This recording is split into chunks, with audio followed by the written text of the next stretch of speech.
शनिबारको लोकप्रिय कार्यक्रम शनिबार अन्तर संवाद लिएर यहाँहरूमाझ उपस्थित भइसकेको छु। दर्शकवृन्द, आज हामी 21औं शताब्दीमा द्रुत गतिमा अगाडि बढिरहेछौं। विश्वव्यापी एउटा परिवर्तनको लहर चलिरहेको छ। यस्तै अवस्थामा हिजोसम्म हाम्रो मुलुकको राजनीतिलाई वृद्धहरूले जुन थामिरहेको थियो, आज एउटा युवा पुस्ताको ठूलो जमातले त्यसमा प्रवेश गर्न आँटिरहेको छ। त्यसै सन्दर्भमा हामी सबैबीच सर्वविदितै छ। काठमाडौँ महानगरमा प्रहरीका उच्च अधिकारीदेखि लिएर पूर्व प्रधानमन्त्री समेतका एउटा लड्को नै अगाडि आइरहेको छ। त्यसै क्रममा हाम्रो रौतहट जिल्लाको राजनीति नक्सामा एउटा नयाँ अनुहारहरू यो आसीन स्थानीय निर्वाचनमा प्रवेश गर्ने तर्खरमा हुनुहुन्छ। आफ्नो जीवनको 3 दशक भन्दा लामो समय सामाजिक सेवा मार्फत सामाजिक अभियन्ताका रूपमा परिचित भइसक्नुभएका चन्द्रपुर निवासी सपुत बहादुर कार्कीज्यूलाई आज हामीले अतिथिको रूपमा निम्त्याएको छौं। आउँ दर्शकवृन्द, उहाँको बारेमा कुरा गर्नुभन्दा अगाडि उहाँलाई स्वागत गरौं र उहाँको बारेमा उहाँकै मुखारबिन्दुबाट हामीले विशेष जानकारी लिउँ। सपुत सर, नमस्कार, स्वागत छ। धन्यवाद आलोकजी। एकचोटि हाम्रा आदरणीय दर्शकहरूले हजुरले आफ्नो बारेमा केही कुराहरू राखिदिनुस् न। मेरो नाम सपुत बहादुर कार्की हो। घर मेरो चन्द्रपुर नगरपालिका र पुरानो चन्द्रनिगाहपुर हो। रौतहटको उत्तरी क्षेत्र र हाल पुरानो वडा नम्बर 1 हो भने अहिले वडा नम्बर 4 हो चन्द्रपुर नगरपालिका, र म तीको स्थायी बसोबास गर्छु। दाइते एउटा लामो समयदेखि एनजिओ कर्मीको रूपमा सामाजिक अभियन्ताको रूपमा हुनुहुन्थ्यो। मैले त्रिभुवन युनिभर्सिटीबाट ब्याचलर गरेँ शिक्षामा। ब्याचलर अफ एजुकेसन गरिसकेपछि म केही समय एउटा जापानिज प्रोजेक्टमा काम गरेँ, खानेपानी तथा सरसफाई। त्यसपछि म लगभग तपाईको 51-52 सालदेखि सामाजिक संस्थामा काम गरिरहेको छु र विशेष गरेर मैले रौतहटको धेरै ठाउँहरूमा खानेपानी तथा सरसफाईको क्षेत्रमा काम गरेँ। नेपाल रेड क्रस सोसाइटीमा काम गरेँ। नेपाल रेड क्रस सोसाइटीको केन्द्रीय तहमा बसेर 21 वर्ष मैले सेवा गर्ने मौका पाएँ। त्यस्तै विभिन्न राष्ट्रिय स्तरका सङ्घ संस्थाहरूमा मैले काम पनि गरेँ।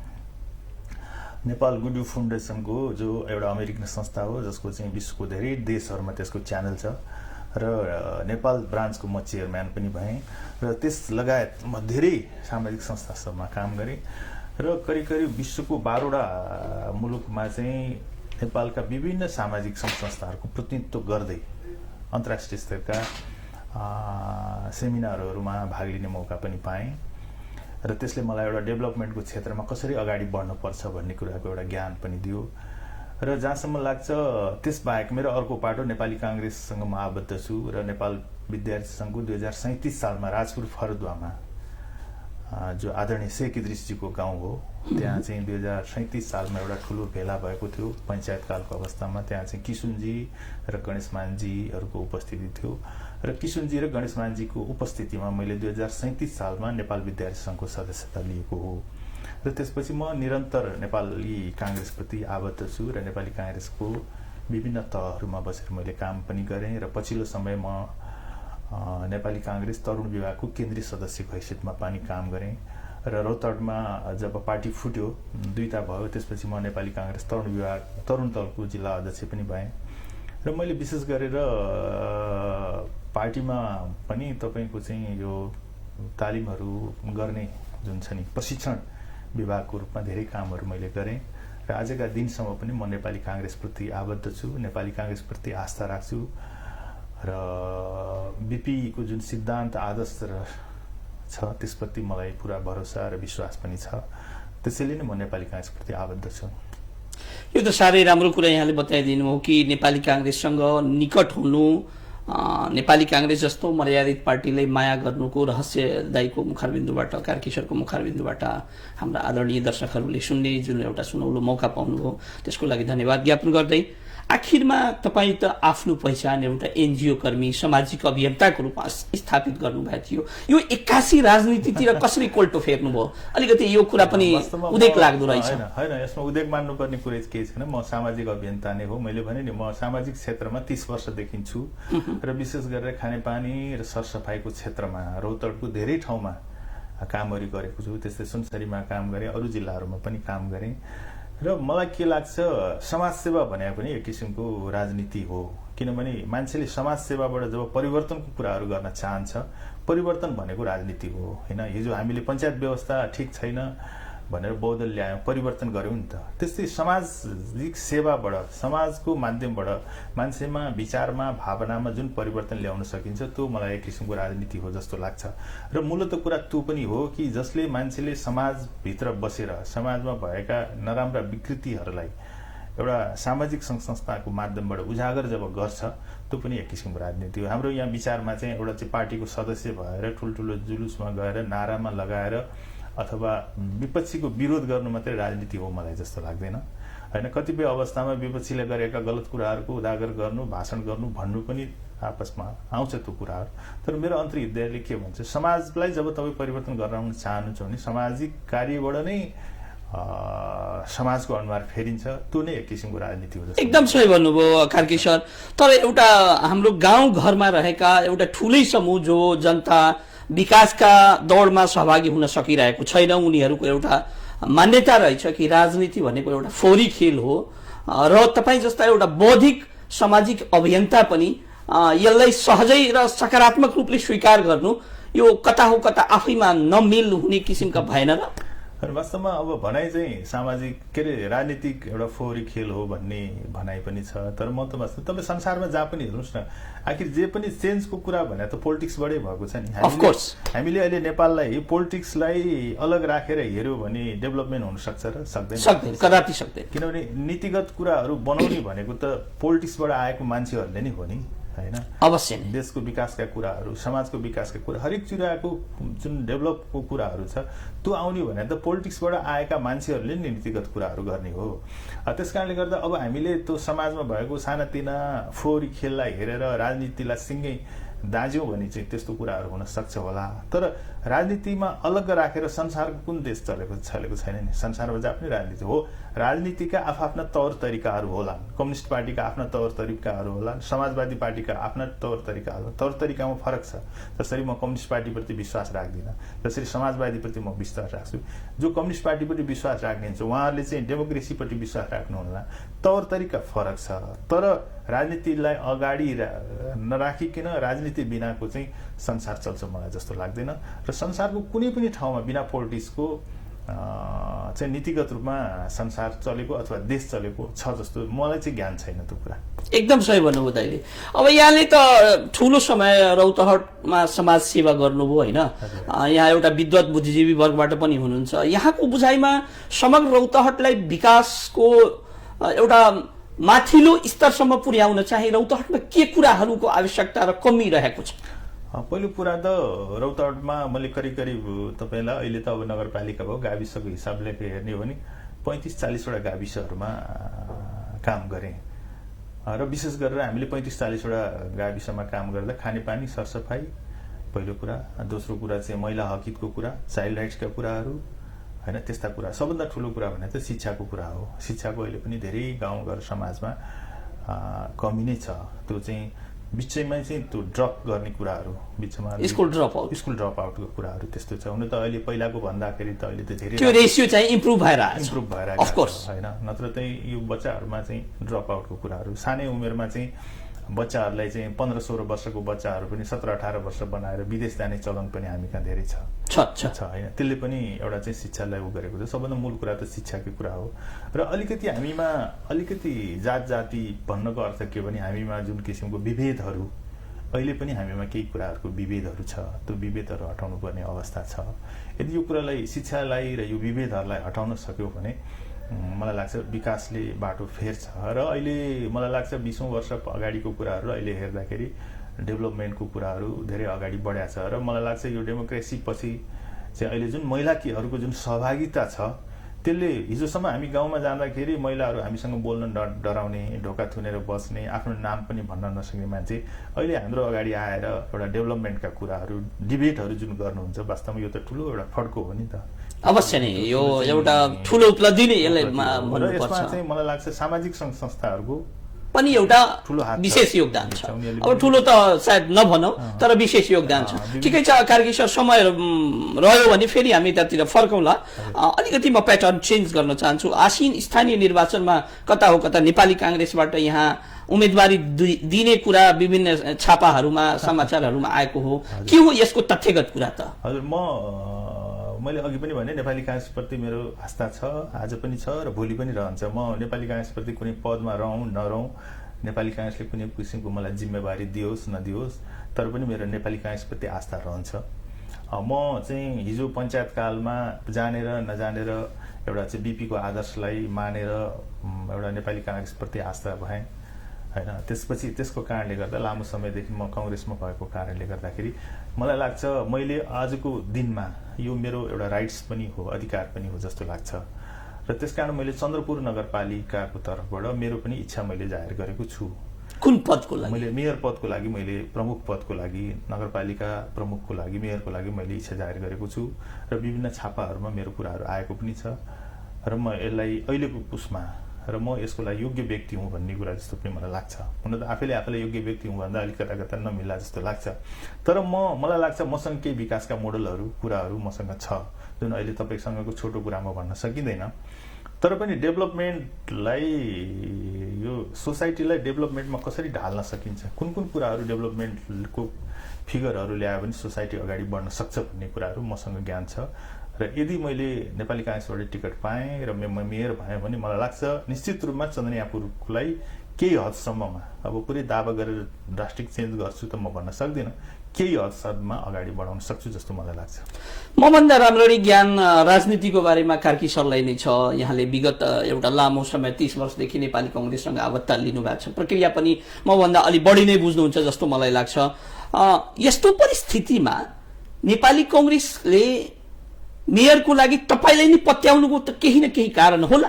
अहिलेको निर्वाचित मेयरलाई टिकट नदिएर तपाईँले नै किन टिकट दिन्छ त? होइन, अहिलेको निर्वाचित मेयरलाई नै नपाउने भन्ने कुरा होइन। उहाँ पनि कम्पिटिसनमा हुनुहुन्छ, दौडमा हुनुहुन्छ। उहाँ पनि मेरो एउटा प्रिय मित्रभित्रको पर्नुहुन्छ।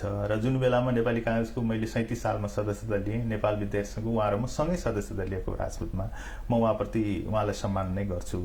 तर मेरो अनुरोध के भने उहाँले एक किसिमको जुन नेपाली काङ्ग्रेसले उहाँलाई पत्याएर मेयर बनाइसकेपछि सधैँ उहाँ नै बन्नुपर्छ भन्ने त कुरा छैन।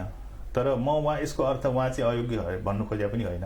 उहाँ पनि त्यो दौडमा हुनुहुन्छ, म पनि त्यो दौडमा छु। म जस्तै उहाँ जस्तै अरू पनि हामी 5-7 जना नेपाली काङ्ग्रेसपट्टि जो आस्था राख्ने साथीहरू हुन्छ उहाँहरू पनि 5-7 जना नेपाली काङ्ग्रेसको दौडमा हुनुहुन्छ।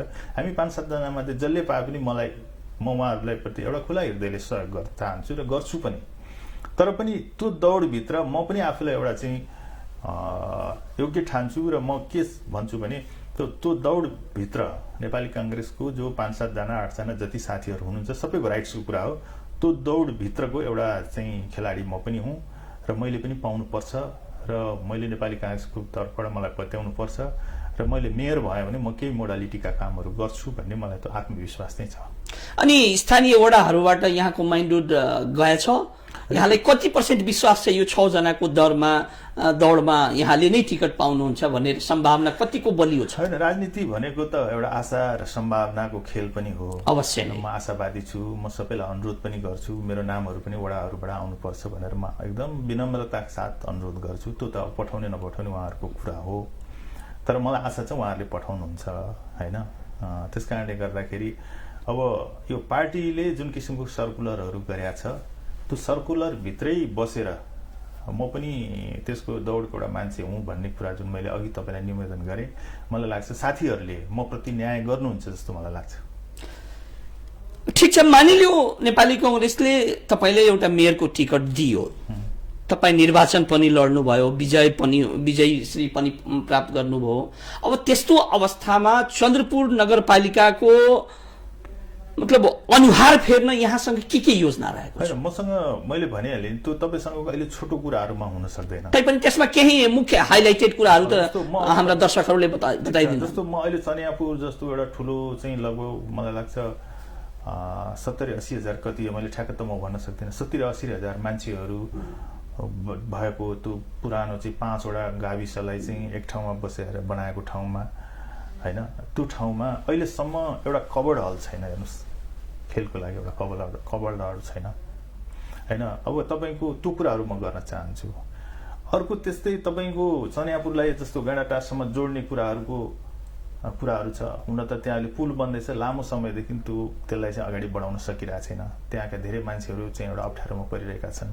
अब हामीले अहिले त्यहाँ स्वास्थ्य अस्पताल छ, त्यो स्वास्थ्य अस्पताललाई हामीले व्यवस्थित रूपले चलाउन सकिरहेको छैनौँ होइन। बाटोहरू बनेका छन्, बाटोहरू नबनेको होइन। जस्तो अहिले चाहिँ तपाईँको प्लानिङ वेबबाट चाहिँ गाउँको कुनै पनि ठाउँहरूलाई गर्न सकेका छैन। तपाईँ यस्ता साना साना गाउँ टोलहरू बनाएका छन् जहाँ बाटोहरूको चाहिँ अवस्थाहरू चाहिँ खराब छन्, नालाको कुनै किसिमको व्यवस्था छैन, नालाको व्यवस्था हुनु आवश्यक छ। र अरू कुरा के भने मानिसहरूलाई एउटालाई चाहिँ सनियापुरलाई एउटा चाहिँ एजुकेसनको हब जस्तो पनि बनाउन सकिन्छ। तपाईँ एउटा शिक्षाको हब बनाउन सकिन्छ एकदम निश्चित होइन। तपाईँको उत्तरी बेल्टदेखि लिएर उता त्यहाँ पूर्वदेखि पश्चिमका मान्छेहरू त्यहाँ आउँछन्, धेरै मान्छेहरू त्यहाँ पाउन एउटा एजुकेसन हबको रूपमा पनि ल्याउन सकिन्छ, बिजनेस सेन्टरको रूपमा पनि डेभलप गर्न सकिन्छ, पनि बनाउन सकिन्छ। यो र चन्द्रनिगापुर पुरानो एउटा चाहिँ बिजनेस सेन्टर पनि हो, त्यसलाई अझ डेभलपहरू गर्न सक्छ। यस्ता धेरै मोडलहरू छन् जसलाई चाहिँ हामीले लागू गरेर अगाडि बढ्न सक्छौँ। र त्यसको अर्थ यो होइन कि अहिले भइरहेको कुराले केही भएको छैन भने, यो चाहिँ क्रमको हिसाबले अगाडि बढेको छ, नबढेको होइन। तर जुन किसिमले बढ्नुपर्ने थियो त्यो किसिमले बढेको छैन। मलाई त्यो त्यो कुरा अनुभव गर्छु, अरूलाई पनि सोध्दा हुन्छ होला जस्तो लाग्छ मलाई। एकदम ठिक भन्नुभयो। अब यहाँ एउटा बुद्धिजीवी पनि हुनुहुन्छ, पढे लेखेका व्यक्ति, विद्वान, फेरि लामो समयसम्म सामाजिक क्षेत्रमा काम गर्नुभएका सामाजिक अभियन्ता। अघि सरले भन्नुभयो कि तपाईँसँगै अहिलेका मेयरले त्यही दिन राजपुर फरदबामा गएर नेपाली कांग्रेससँग आबद्धता लिए। हजुर। अब यहाँ जस्तो बुद्धिजीवीको बुझाइमा अहिलेका मेयरले गर्न नसकेका र गरिसकेका मुख्य मुख्य कामहरू चाहिँ गर्वका साथ भन्ने किसिमका यो दुईटालाई भन्न सकिन्छ त? होइन, म अब उहाँले के गर्नु भएन भन्ने कुरातिर म जान चाहदिनँ होइन। त्यो सान्दर्भिक पनि हुँदैन। अब उहाँको कार्यकालमा पनि केही काम, राम्रा कामहरू भएका जस्तो बाटोहरू निर्माण भएको छ होइन, पिचहरू भएको छ, यो कुरा अलि देखिएको कुराहरू भन्छु होइन, त्योहरू कुराहरू भएको छ। र उहाँले अब कतिपय अवस्थामा अब अहिले संसदीय व्यवस्थाको कारणले गर्दाखेरि त्यहाँ तपाईँको चाहिँ एउटा पार्टीको चाहिँ बहुमत नभएर चाहिँ मैले काम गर्न सकिनँ भन्ने कुरा पनि उहाँको एक किसिमको गुनासो छ। त्यो त उहाँहरूको होला, अब म भित्र पसेको छैन। तर जुन किसिमको डेभलप हामीले चाहेको थियौँ चनियापुरवासीले, त्यो चाहिँ अलि अपुरो भएको हो कि, म उहाँलाई दोष लाउने पक्षमा छैन, फेरि दोष लाउँदा पनि लाउँदैन, अलि अपुरो भएको हो कि जस्तो चाहिँ मैले महसुस गरेँ। त्यति हो मेरो त। अनि यहाँ चाहिँ निर्वाचनमा लड्दाखेरि चन्द्रपुरका जनताले यहाँलाई नै भोट दिन्छ, त्यसको पछाडि त केही कारण हुनुपर्ने हो। अनि म चन्द्रपुरको मान्छेले भोट नदिने पनि कारण त हुँदैन नि, किनभने म लामो समयदेखि चनियापुरकै वासी हुँ, चनियापुरको माटोसँग बिजिया छु, चनियापुरको मानिससँग बिजिया छु। चनियापुरमा मेरा सबै चाहिँ दाजुभाइ, काका, मामा, आफन्तहरू हुनुहुन्छ होइन। मैले चनियापुरवासीलाई अहित हुने काम त कहिले पनि गरेको छैन। ठिक छ, म यही कुरामा क्लिक गर्न खोजिरहेको थिएँ। यहाँले चनियापुरवासीको लागि के गर्नु भएको छ त? मैले भनिहालेँ, चनियापुरवासीलाई गर्नको लागि त म त्यो ठाउँमा पुग्नु पर्यो नि त। अहिलेसम्म यहाँको योगदान के त? अहिलेसम्मको योगदानको कुरा गर्नुहुन्छ भने तपाईँ सोध्नु होला। मलाई लाग्छ चनियापुरवासीका धेरै मानिसहरूलाई रगतको अभावको बेलामा मैले सहयोग गरेको छु, सोध्नु होला। ठिक छ, एउटा त्यो भयो। र अर्को कुरा, म चन्द्रयापुरवासी भएको हुनाले शिक्षाको क्षेत्रमा पनि मैले चाहिँ एउटा मेरो आफ्नो तर्फबाट चाहिँ म कतिपय व्यवस्थापन समय क्याम्पस लगायत कतिपय राम्रो सक्रिय भूमिका रहेको छ। एकदम सही हो। तपाईँले तपाईँसँग जब एक किसिमको जिम्मेवारी आउँछ तब त्यतिखेर मात्रै तपाईँले देखाउन सक्नुहुन्छ। मसँग कुनै किसिमको जिम्मेवारी छैन। जिम्मेवारी नभएको अवस्थामा मैले यो गरेँ ऊ गरेँ भनेर गलत तरिकाको चाहिँ धक्कु लाउनु पनि बेकार हुन्छ। जब मैले जिम्मेवारी पाउँछौँ त्यतिखेर मैले त्यो देखाउन सकिनँ, गर्न सकिनँ भने त्यतिखेर तपाईँले प्रश्न गर्न सक्नुहुन्छ कि तपाईँले जिम्मेवारी पाएर पनि गर्न सक्नु भएन भन्ने कुरा। तर म चन्द्रयापुरवासी दाजुभाइ, दिदी बहिनी, आमा बुवा, काका मामा जो हुनुहुन्छ उहाँहरूसँगै छु, उहाँहरूभन्दा अलग छैन। उहाँहरूको दुःखमा पनि म दुःखमै छु, सुखमा पनि म सुखमा छु।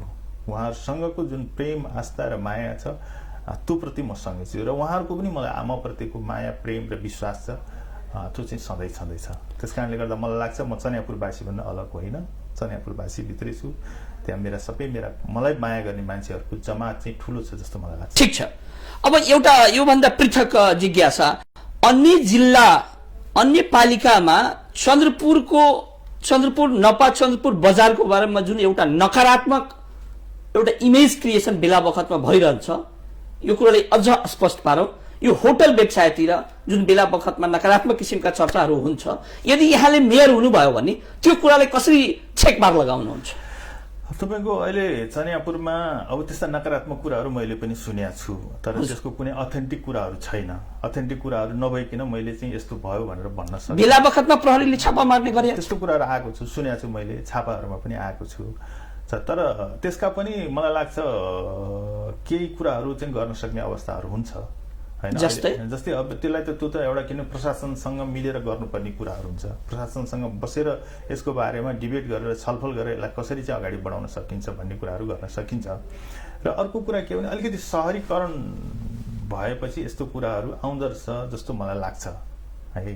त्यस कारणले गर्दाखेरि यसलाई चाहिँ अब म अहिले ठ्याक्कै यस्तो भयो, यो ठाउँमा यस्तो गर्यो, यसलाई यस्तो गर्न सकिन्छ भनेर अहिले ठ्याक्कै भन्नुभन्दा पनि यसको बारेमा छलफल गरेर जुन किसिमको तपाईँले नकारात्मक कुराहरू आएको छ त्यसलाई अब ठ्याक्कै खतमै गर्छु हुने गर्छु भन्न त सकिँदैन, तर त्यसलाई न्यूनीकरण चाहिँ गर्न सकिन्छ। कतै यहाँले त्यो कुरालाई सपोर्ट त गर्न खोज्नु होइन? सपोर्ट गरे होइन, सपोर्टको अर्थ यो मैले भने नि त्यो कुरालाई न्यून चाहिँ गर्न सकिन्छ होइन। अघि यहाँले भन्नुभयो नि विकासको क्रममा यस्ता कुराहरू आउनु स्वाभाविक हो, मैले उतातिर इङ्गित गर्न खोजेको। अनि विकासको क्रममा आउँछन् पनि त्यस्ता कुरा, आइरहेका पनि छन्, नआएको होइन।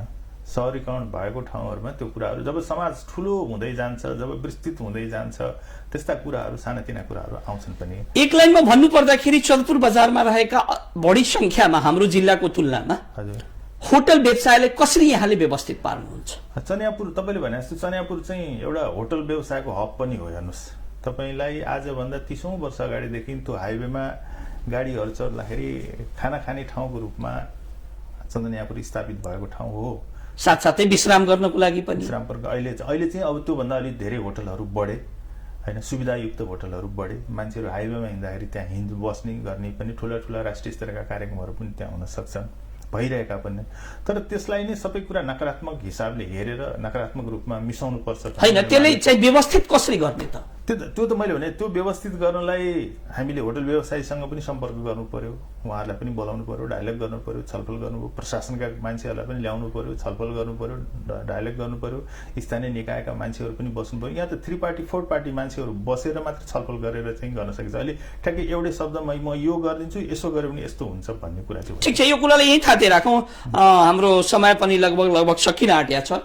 यहाँ चाहिँ धेरै मुलुकमा भ्रमण गरिसक्नु भएको छ, विभिन्न गैर सरकारी संस्थाको मार्फत सेवा दिने क्रममा बेला बखतमा आफ्नो मुलुककै एउटा प्रतिनिधित्व गर्ने हिसाबले पनि यहाँ एउटा त्यो हिसाबले उच्च कोटिको बुद्धिजीवी पनि हुनुहुन्छ।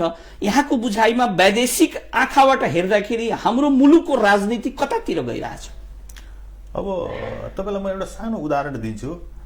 म जेनेभामा एउटा प्रोग्राममा गएको थिएँ र लगभग त्यहाँ मोर देन 200 वटा देशको मानिसहरूको उपस्थिति थियो जेनेभामा। म पनि एउटा नेपाल डेलिगेटबाट गएको थिएँ। तपाईँ आफै कल्पना गर्नुहोस्, त्यहाँ प्राइम मिनिस्टर त भनिँदैन स्विजरल्यान्डमा, हेड अफ द गभर्मेन्ट भन्छ, सरकारको प्रमुख भन्छ। सरकारको प्रमुख आयो तर उसलाई बोल्न दिएन त्यो कार्यक्रममा, सरकारको प्रमुखलाई पनि बोल्न दिएन। किन? अनि मैले सोधेँ कि सरकार प्रमुख आएको छ किन बोल्न दिएन? उसले त्यहाँका आयोजकले के भने उसको सन्दर्भै छैन त किन बोल्न दिने? तपाईँ कल्पना गर्नुहुन्छ चाहिँ हाम्रो यहाँ कुनै कार्यक्रममा प्राइम मिनिस्टर बोलाएर बोल्न दिएन भने के होला? बवालै हुन्छ त। बवालै हुन्छ। तपाईँ यीबाट सोध्नुहोस् न, सोच्नुहोस् यहीँबाट चाहिँ होइन पोलिटिकलको स्तर उहाँ र हामीमा कति फरक छ है। तपाईँ यहाँ हेर्नुहोस् न, पोलिटिकल पार्टीहरूका कार्यक्रमहरूमा जाँदा आसन ग्रहणको कति लामो लहर हुन्छ होइन। त्यस कारणले गर्दा अब उहाँहरू र हामीमा त्यो कुराहरूलाई कल्पना गर्नै सकिँदैन। हामी पछाडि छौँ, उहाँहरू अगाडि हुनुहुन्छ। तर पनि अब मानिसहरूको एउटा हेर्ने दृष्टिकोण नेपाललाई विदेशमा जाँदाखेरि सगरमाथाको कारणले, पोखराको कारणले, बुद्धको कारणले माया चाहिँ धेरै गर्छन् नेपालप्रति र नेपालकै बारेमा सबै कुराहरू कति मान्छेहरूलाई थाहा नहुन पनि सक्छ। तर पनि जो सुनेका छन् नि सगरमाथा र बुद्धको कारणले नेपाललाई माया गर्छन्। तर राजनीतिक चेतनाको स्तर चाहिँ हामीले अझै धेरै उठाउनुपर्छ। र अर्को कुरा के भने हामी विशेष गरेर हामी प्रोफेसनल हुन सकेको छैनौँ। किनभने पाण्डेजी प्रोफेसनल, हामी हरेक मान्छेलाई राजनीति गर्नुपर्ने छ। व्यापार गर्ने मान्छे ऊ पनि राजनीति गर्ने, समाज सेवामा लाग्ने ऊ पनि राजनीति गर्ने, कर्मचारी ऊ पनि राजनीति गर्ने होइन। हरेक क्षेत्रका मान्छेलाई चाहिँ राजनीति चाहिएको छ। हरेक क्षेत्रलाई मात्रै पोलिटिक्समा आउन चाहन्छ। तर बाहिर त्यो कुरा छैन। आफ्नो प्रोफेसनल छ। राजनीति गर्ने मान्छेले राजनीति गर्छ, व्यापार गर्ने मान्छेले व्यापार गर्छ, लेख्ने मान्छेले लेख्छ, एजुकेसन दिने मान्छेले एजुकेसन दिन्छ। तर हामीमा त्योभन्दा डिफ्रेन्स छ। हामी सबै मान्छे राजनीति गर्नुपर्छ, सबै मान्छे राजनीतिक पदको भोको छौँ। त्यस कारणले गर्दा पनि यो कुराहरू अलिकति गन्जागत भएको हो कि यदि हामी सबै मान्छे आफ्नो प्रोफेसनमा लाग्ने, व्यापारी गर्नेले व्यापार मात्रै गर्ने, शिक्षा दिने मान्छेले शिक्षा मात्रै दिने, जागिर खाने मान्छेले जागिर मात्रै खाने, यस्तो गर्ने हो भने मान्छे अलिक फिल्टर भएर आउँछ कि। ठिक छ, समय सकिसकेको छ। जाँदा जाँदै अन्तमा समग्रमा नेपालमा सबै गाउँठाउँ, सबै समय, सबै वर्गमा एउटा चर्चा हुने भ्रष्टाचार भन्ने एउटा ठूलो जुन राक्षस छ, जसले एउटा राजनीति जस्तो गरिमामय पेशा सेवालाई पनि कतै न कतै गलत शब्दबाट बेला बखतमा अलङ्कृत गरिन्छ।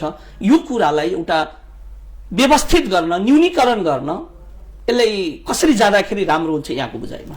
यसलाई दुईटा कुरा छ। एउटा चाहिँ त कानुन नै चाहिन्छ। बिना कानुन अहिले छैन र? कानुन छ, तर जुन किसिमको कानुन हुनुपर्ने त्यो कानुनहरू छैन।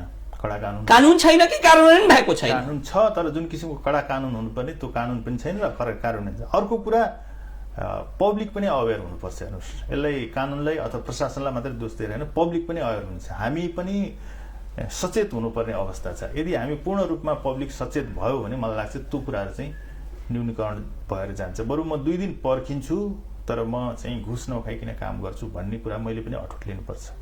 तर हामी पनि के गर्छौँ भने 2 दिन पर्खिन नसकेर आजको आज अहिलेको अहिले गर्न खोज्छौँ र हामी पनि त्यो भ्रष्टाचारीमा मुछिन खोज्छौँ। भ्रष्टाचारीको अर्थ इन द सेन्स यो के भने खानु मात्रै भ्रष्टाचार होइन नि त, दिनु पनि एक किसिमको भ्रष्टाचार हो। अवश्य नै होइन।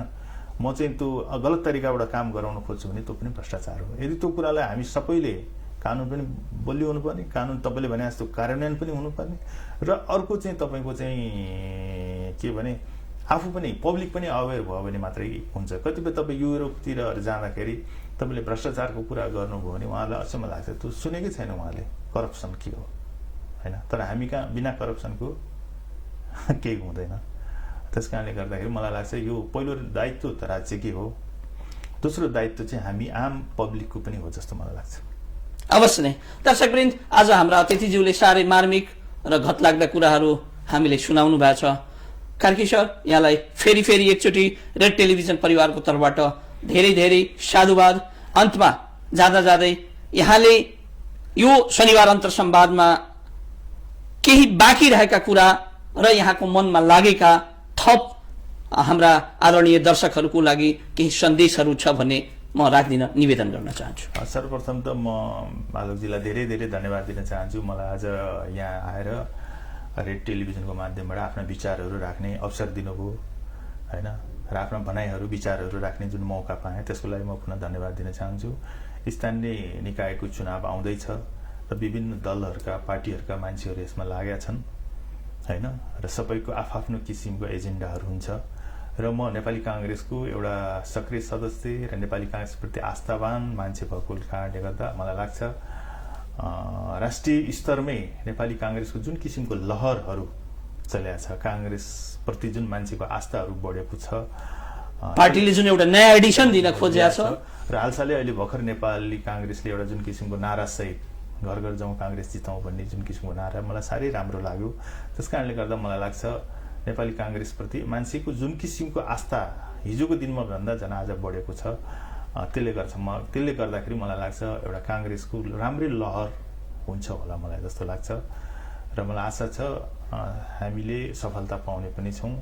र आजको यो तपाईँको शनिबार अन्तर संवादले मलाई एउटा हौसला पनि दिएको छ, र मैले आफ्ना विचारहरू अब जानी नजानी राख्ने प्रयास गरेँ। त्यसको लागि पुनः धेरै धेरै धन्यवाद दिँदै तपाईलाई पनि र रेड टिभीलाई पुनः धन्यवाद दिन चाहन्छु। धन्यवाद, नमस्कार। दर्शकवृन्द, हामीले हेर्यौँ, धेरै नयाँ नयाँ कुराहरूसँग परिचित हुने पनि सुनहरा मौका पायौँ। आशा राखौँ आउँदा दिनमा आसीन स्थानीय निर्वाचनमा हाम्रो सपुत कार्की सरले यदि मेयरमा निर्वाचित हुनुभयो भने चन्द्रपुर लगायत समग्र जिल्लाकै विकासमा एउटा नयाँ ईँट थप्नु अवश्य नै हुनेछ भन्ने आश राख्दै फेरि समय सन्दर्भ मिलाएर यहाँहरू सामु विभिन्न क्षेत्रका विज्ञहरूलाई निम्तो दिँदै आफ्नो स्टुडियोमा ल्याएर यहाँहरू माझ पस्किनेछौँ, परिचित गराउनेछौँ। तपाईहरू यो ग्रामीण शिक्षा र विकासको संगम, तपाईहरू ग्रामीण शिक्षा र विकास को सङ्गम रेड टेलिभिजन हेर्दै गर्नुहोला भन्दै म यो शनिबार अन्तर्संवादबाट आफ्ना शब्दहरूलाई विराम दिँदै बिदा हुन चाहन्छु। हस्त नमस्कार।